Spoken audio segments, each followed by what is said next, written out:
If you can get in the habit of leaving it outside, because the first thing you do when you wake up, instead of making the dua, Alhamdulillahi alladhi ahyana ba'da ma amatana wa ilayhi nushur, the first thing you're doing is you're turning towards your Rabb, your iPhone, your Android phone.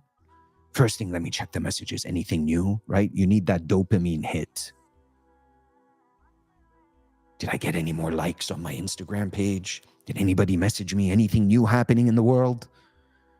Instead of the first thing, see, somebody wakes up in the morning, the people of dunya wake up and they think, what am I going to do today?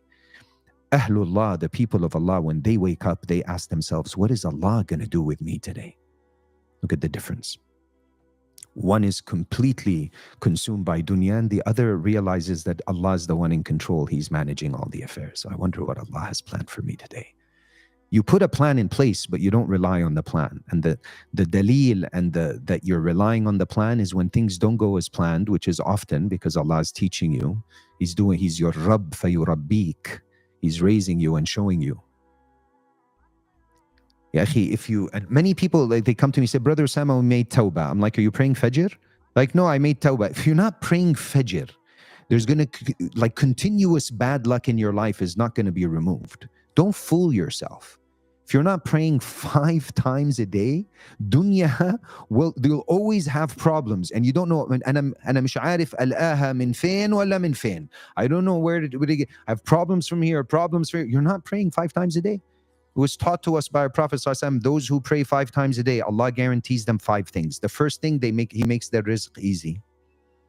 He makes their provisions easy. So don't tell me, but I do all 4 and I'm making qada of fajr. No, habibi. No, habibti. You don't miss a single prayer. You make this is, your calendar is your 5 times salah. Your calendar is your 5 times salah. Everything in your day revolves around that. Those are never to be missed. Your nafs, your ego, doesn't want to go to the masjid. It wants to pray at home, really quick, knock it out, half-assed wudu.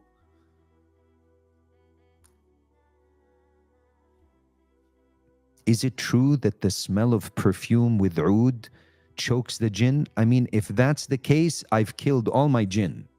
I don't know. I've never heard of the smell of oud will choke your wife for sure, or your husband. I don't know about choking jinn. I'm not too sure about that, because, oud can be very strong, unless you are wise enough to buy the softer type of ouds that smell incredible, mashallah, that are typically mixed with other scents. So you walk in the washroom, and the first thing you do, you see yourself in the mirror.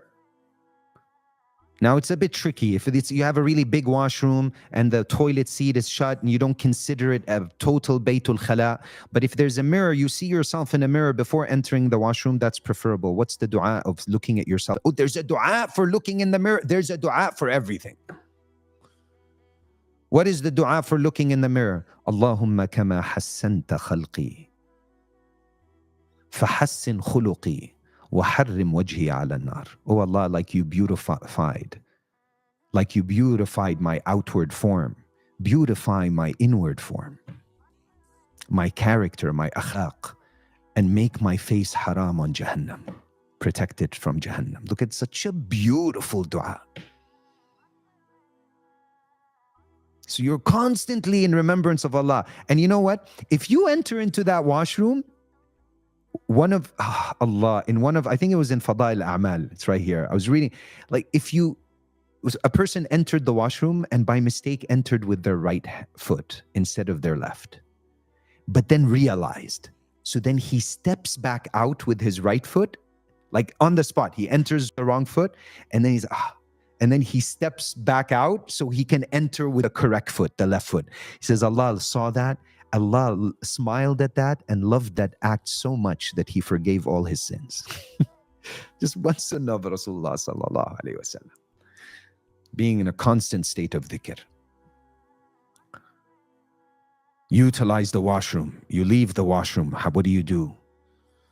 You leave with your right foot. غُفْرَانَكَ الْحَمْدُ لِلَّهِ الَّذِي أَذْهَبَ عَنِّي الْأَذَى وَعَافَانِي.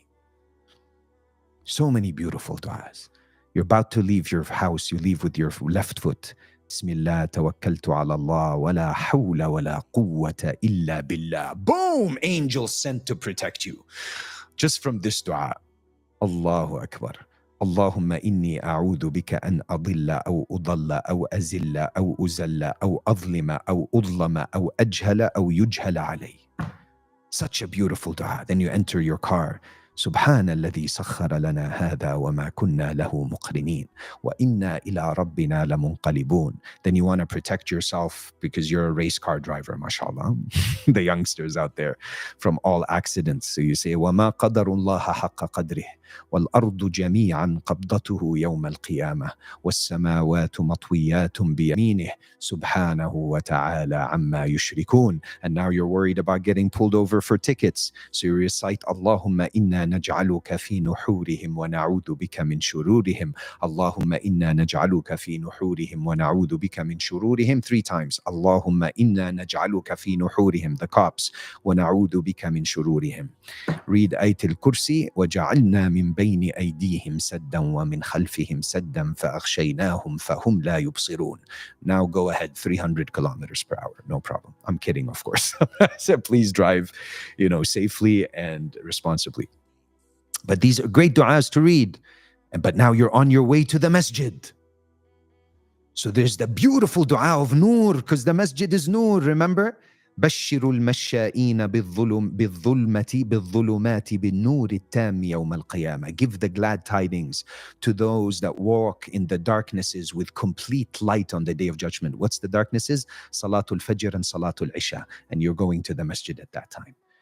What is the dua? Allahumma ij'al fi qalbi nura. وفي دمي نورا وفي عظمي نورا وفي لساني نورا وفي سمعي نورا وفي بصري نورا وعن يميني نورا وعن شمالي نورا ومن فوقي نورا ومن تحتي نورا ومن أمامي نورا ومن خلفي نورا. اللهم أعظم لي نورا واجعلني نورا على نور.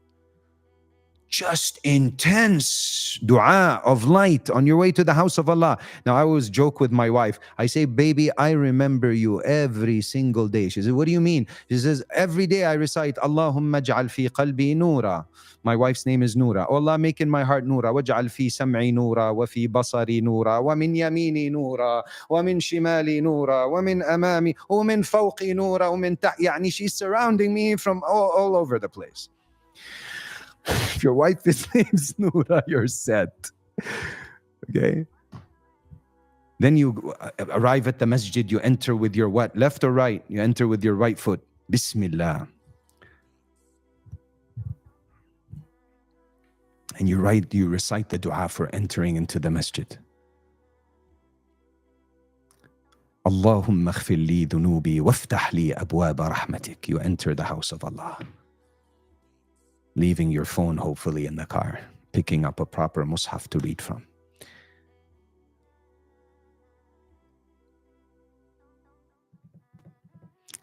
Every single act, there's a dua for it. And you become a state of complete immersion. Okay, so now let's go back to the hikam. So he says, Yusuf ibn al-Hussein, he said, the rarest thing in the world is sincerity. How much do I strive to get rid of showing off from my heart, and it's as if it sprouts up in it with another color. It says every time he would make an effort to remove riya, ostentation, showing off to others, and he would succeed, it would sprout up in a different shape or form. It's a very subtle shirk. The science of tazkiyah, when they ask people, what is the science of tazkiyah? It's the science of sincerity. It's all about sincerity. Because يكفيك أخلص العمل يكفيك القليل. Be sincere to Allah in your actions. You don't need a lot of acts. A very small act will take you a very long way. Sheikh Abu Talib al-Makki, he says, sincerity with the sincere is to disregard creation when dealing with the Creator. And the first of creation is one's own self. Listen to that. Sincerity for those who are sincere is to disregard makhluk, creation, when dealing with the Creator. And the first of creation is one's own self. So you disregard your own self. Sincerity with those who love, this is a higher, sincerity with those who are sincere is to disregard one's nafs, not to even notice it. But sincerity with the lovers is that one not perform any action for the self, for that would entail wanting compensation or expecting some selfish gain. And finally, sincerity with the people who declare Allah's oneness, the drowning in Tawheed, the ilm of Tawheed, is not looking at people while performing actions and giving up being at peace and finding comfort with them in all conditions. يعني you get to a point where مدح الناس وذمهم سواء. Whether people criticize you or praise you, it's the same in your eyes because you see them as dead. One of the awliya, he says, I worked on removing this ostentation, this insincerity from myself for something like, I think it was 20, 25 years. Then it propped up in a different form and I worked on it for another 10 years. He said, until I got to a point where his ego was effaced. He said, I looked at people and I saw that they were all dead. What does he mean by that? He means that قائمين بالله الكائنات ثابتة بإثباته ممحوة بأحدية ذاته. He says, completely effaced. That everything is through Allah subhanahu wa ta'ala. He's the creator of their actions. So he saw them dead. So he says, فَكَبَّرْتُ عَلَيْهِمْ. So he made takbir and he prayed salatul janaza on the people. All dead in his eyes, subhanallah.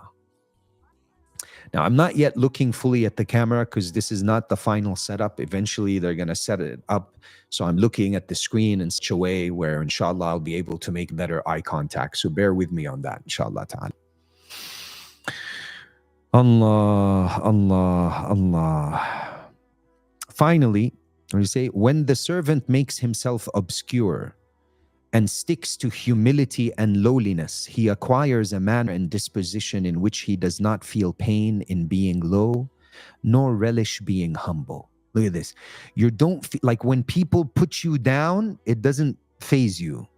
Who gets fazed? The people that are very attached, egocentric. Do you know who you're talking with? How dare you talk to me like that? Do you know who I am? Who are you, ya akhi? A abd of Allah, a slave of Allah. Just like all of us. The only thing that distinguishes you from another in the sight of Allah is not your color, not your gender, none of that stuff. What is it that distinguishes? Not your intellect, no. Inna akramakum indallahi atqakum. Allah grades you based on your taqwa. You want to be closer to Allah? Work on your taqwa. What's taqwa? أن يجدك الله حيث أمرك ويفقدك حيث نهاك. To find you everywhere He's commanded you to be, and He's always like, He never finds you where He's forbade you to be. So you don't feel bad when people put you down, but you also don't relish in your humility. You know, some people are like, I'm so humble. And they feel good, like, you know, that they're humble.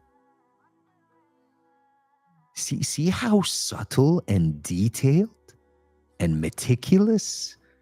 It's what your whole life is, a journey of working on sincerity. Sincerity is levels.